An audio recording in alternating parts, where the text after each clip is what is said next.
Then who? Who are you angry at? Answer the question, Zuko. Talk to us! Come on, answer the question. Come on, answer it. I'm angry at myself!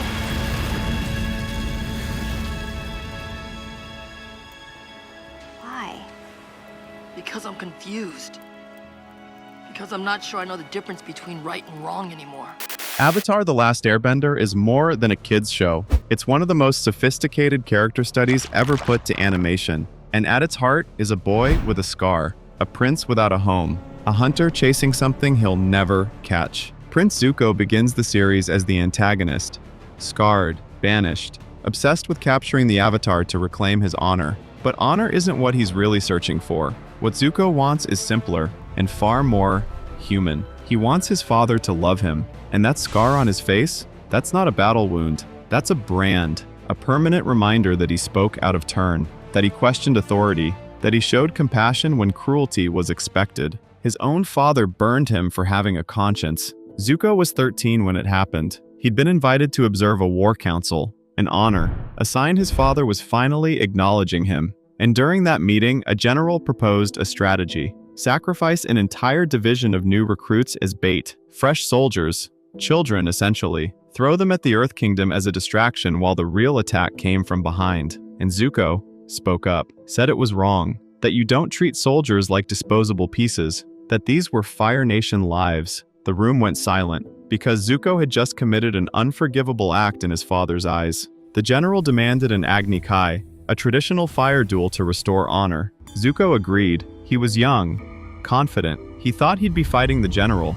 but when he turned around, it wasn't the general. It was Fire Lord Ozai himself, because in speaking against the general's plan, Zuko had unknowingly disrespected the Fire Lord who'd approved it. Watch this moment. Zuko doesn't fight. He can't. He drops to his knees and begs, pleads with his father, says he meant no disrespect, that he's sorry, that he'll do anything. And Ozai burns him anyway, scars his face, brands him, then banishes him, tells him the only way to come home is to capture the Avatar. A task everyone believes impossible because the Avatar hasn't been seen in 100 years. This is textbook conditional love. Ozai's affection isn't based on who Zuko is, but on what he can provide. And when Zuko fails to meet impossible standards, the love is withdrawn. Psychologists call this conditional positive regard, the opposite of what children need to develop healthy self-worth. Instead of learning, I am valuable because I exist, Zuko learns, I am only valuable if I perform. That scar becomes his identity, a physical manifestation of inadequacy that he'll carry for the rest of his life. For 3 years, Zuko hunts the Avatar, travels the world with his Uncle Iroh, chasing rumors, following leads. His crew hates him. He's obsessive, reckless, willing to sacrifice anything and anyone for his mission. But Zuko genuinely believes that if he just captures Aang, his father will take him back, will love him, will see him as worthy. He's trapped in what's known as intermittent reinforcement. Ozai occasionally showed Zuko small moments of approval, just enough to keep him hooked. It's the same mechanism that makes gambling addictive. You keep playing because you remember that one time you won, convinced the next attempt will be the one that pays off. And this creates a devastating cycle. The more Zuko chases his father's approval, the more his identity becomes dependent on it. He's not pursuing the Avatar because it's right. He's doing it because without this mission, he doesn't know who he is. Meanwhile, Uncle Iroh is right there, offering unconditional acceptance, a father figure who actually cares. And Zuko can barely see it, because Iroh's love comes freely. It doesn't require hunting the Avatar. It doesn't demand perfection. And to someone conditioned by conditional love, unconditional acceptance feels wrong, suspicious, like it can't be real. Then comes a moment that reveals everything about who Zuko really is underneath the mission. Admiral Zhao captures Aang, and Zuko rescues him. He puts on a mask, infiltrates the compound, fights through dozens of guards, and frees the Avatar, his enemy, the one person standing between him and his father's approval. Why? On the surface, it's pragmatic. Zhao can't be the one to capture the Avatar. That's Zuko's mission, his purpose. And after they escape, when Aang wakes up and asks if they could have been friends in another life, Zuko doesn't answer. He attacks because acknowledging that possibility would trigger what psychologists call cognitive dissonance, the mental discomfort of holding two contradictory beliefs. Aang is my enemy who I must capture, and Aang is a good person who could be my friend. When your entire identity is built on a single mission, Anything that threatens that mission threatens your sense of self. So Zuko can't afford to see Aang as human, can't afford friendship, can't afford doubt, because doubt means facing the terrifying question, if I'm not doing this, who am I? In Ba Sing Se, in the Crystal Catacombs, he has a conversation with Katara that cracks his armor. She hates him, sees him as the face of the enemy, until she asks about his scar, and Zuko tells her the truth, that his own father did this to him, that he was punished for compassion. Katara softens, sees him not as a monster, but as someone who's suffered too, offers to heal his scar with sacred water from the spirit oasis. And for a moment,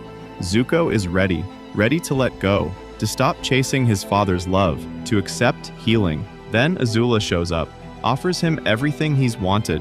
Come home, father's forgiveness, your title restored. All you have to do is help me capture the Avatar. And Zuko betrays Katara, sides with Azula, helps corner Aang, watches as Azula nearly kills him with lightning. This is his lowest point, not because he's evil, but because he chooses the comfortable lie over the painful truth. This is what trauma bonding looks like. Despite everything Ozai has done, despite the abuse, despite the scar, Zuko still gravitates back toward his abuser, because that relationship, toxic as it is familiar, known, and humans crave the familiar, even when it hurts us. Iroh's unconditional love is unfamiliar territory. It requires vulnerability, trust, the risk of being genuinely known. Ozai's conditional love is safer in a twisted way, because if you fail, you can tell yourself it's your fault, that you just need to try harder, that you're in control. We analyze these stories not just for entertainment, but to understand our own patterns. If you want to keep exploring the psychology behind the characters that shaped us, subscribe to the channel and drop the like. Let's decode these complexities together. Back in the Fire Nation, Zuko has everything he thought he wanted. He's home, honored. His father speaks to him with respect, but something gnaws at him. He visits Iroh in prison, desperate for his uncle's approval, his forgiveness, and Iroh turns away, won't even look at him. That rejection breaks something in Zuko, because it's different from Ozai's. Ozai's rejection was conditional. You're not good enough. Iroh's is moral. You're better than this. This distinction matters. Ozai's disapproval attacks Zuko's competence. Iroh's attacks his character. And weirdly, that's what finally reaches him. Because Iroh's disappointment isn't about performance. It's about values. It's about the person Zuko is choosing to be. He talks to a painting of his mother, asks what he should do, and the answer, the one he already knows, is clear. During the eclipse, when firebenders lose their power, Zuko walks into the throne room and confronts his father. No longer begging, no longer seeking approval. He tells Ozai that the Fire Nation's war is wrong, that the Avatar is the world's only hope, that he's joining Aang. And when Ozai tries to break him down with guilt and manipulation, Zuko redirects his father's lightning. The technique Iroh taught him, a physical representation of taking his abuser's power and sending it back. This is what breaking a trauma bond looks like, not because the desire for approval disappears, it doesn't, but because you finally accept that it's never coming, and more importantly, that you don't need it, that your worth isn't determined by someone else's inability to see it. Zuko's redemption isn't instant. Team Avatar doesn't trust him, but Zuko doesn't give up. He proves himself through consistent action, helps Sokka rescue his father from prison, helps Katara confront the man who killed her mother, helps Aang master firebending, apologizes to everyone he's hurt. This is the difference between shame and guilt. Shame says, I am bad. Guilt says, I did something bad. Zuko is moving from shame to guilt, from I'm irredeemable to I made mistakes I can repair. And when he finally reunites with Iroh, when he apologizes, Iroh forgives him immediately, tells him he was never angry, just sad, because he always knew Zuko would find his way. That's secure attachment. That's what unconditional love actually looks like. Not, I approve of everything you do, but nothing you do can make me stop loving you. In the series finale, Zuko faces Azula in an Agni Kai,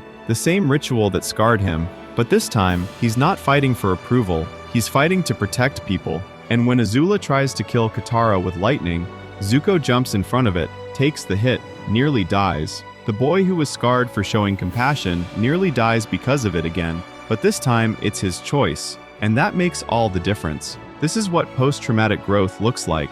taking the thing that wounded you and transforming it into strength. Zuko becomes Fire Lord not because his father chose him, but because he chose himself. His arc embodies a concept from existential philosophy, radical freedom, the idea that we're not defined by our past or our circumstances, but by the choices we make in each moment. Zuko was burned, banished, and broken, but he wasn't determined. He chose his redemption, day by day, choice by choice. His story also reflects Carl Jung's concept of individuation, the process of becoming your true self by integrating your shadow, the parts of yourself you've rejected or denied. Zuko had to confront his anger, his resentment, his capacity for cruelty, not to eliminate them, but to understand them, to choose when and how to use that fire. His scar never healed. Katara's spirit water was used to save Aang instead, and that's perfect, because healing isn't about erasing your wounds. It's about integrating them. The scar is proof that he survived, that he was punished for being good and stayed good anyway. We all chase the wrong fire sometimes. We all have our Fire Lords, people whose approval we crave despite knowing we'll never truly get it. Parents, partners, bosses, society itself. And we burn ourselves out trying to become someone worthy of love we'll never receive. Zuko's journey teaches us that validation has to come from within, that you can't earn love from people incapable of giving it, that the family you choose matters more than the family you're born into. But it also teaches us something more fundamental, that redemption is always possible, that you're not defined by your worst moments, that change is hard and uncomfortable and requires you to face parts of yourself you'd rather ignore. But it's possible. Prince Zuko, the boy who chased the wrong fire, the son who finally stopped begging, the man who learned that honor isn't given, it's chosen. And maybe that's what makes his story so powerful.